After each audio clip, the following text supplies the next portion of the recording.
పార్వతీపురం మన్యం జిల్లా కొమరాడ మండల కేంద్రంలో రేపు రోడ్ల మరమ్మతుల కొరకు నిర్వహించే బంద్ను జయప్రదం చేయాలని సిఐటియు జిల్లా కమిటీ సభ్యులు కొల్లి సాంబమూర్తి, ఏపీ డ్రైవర్ మహాసింగ్ అధ్యక్షులు డి కుమార్ రాజ్ పిలుపునిచ్చారు. కొమరాడ మండలం కోటిపాం గ్రామం వద్ద ఇదండి అంతరాష్ట్రపై ఈ కొయ్యి చూడండి, 6 అడుగులు కొయ్యి ఉందండి. ఈ కొయ్యలు కప్పాలని చెప్పి ఇలాగే పార్వతీపురం నుండి కోనేరుకు 3 రాత్రులు కొయ్యలు కప్పాలని చెప్పి అనేక విధాలుగా 3.5 సంవత్సరాలుగా నిరసన కార్యక్రమం చేసినప్పుడు కూడా ఈ రోడ్ల భవనాల శాఖ అధికారులు కానీ ప్రభుత్వానికి చిత్తశుద్ధి లేదు.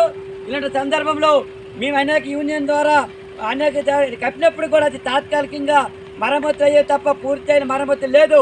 ఇలాంటి సందర్భంలో వెంటనే రాష్ట్ర ప్రభుత్వం స్పందించి ఈ పార్వతీపురం నుండి కూనేరుకి వెళ్ళే 3 రాత్రుల గోతులన్నీ కూడా పూర్తి వేసి అటు వాహనదారులు ఇటు ప్రయాణికుల ప్రయాణాలు కాపాడాలని చెప్పి ఈరోజు రేపు అనగా 20వ తేదీన బంద్ నిర్వహించాం. ఈ బంద్లో రాయగడ, అలాగే Parvathipuram, Bobbili, Saluru lorry union association అందరూ కూడా, డ్రైవర్ అండ్ వాహనర్స్ అందరూ కూడా పాల్గొంటారు. అలాగే ఆటో యూనియన్లు పాల్గొంటారు. ప్రయాణికులు అందరూ కూడా పెద్ద ఎత్తున పాల్గొని ఈ ప్రభుత్వానికి ఒక విధంగా మనం హెచ్చరిక కాదు విన్నపించుకునే విధంగా మన పనులు జయప్రదం చేయాలి.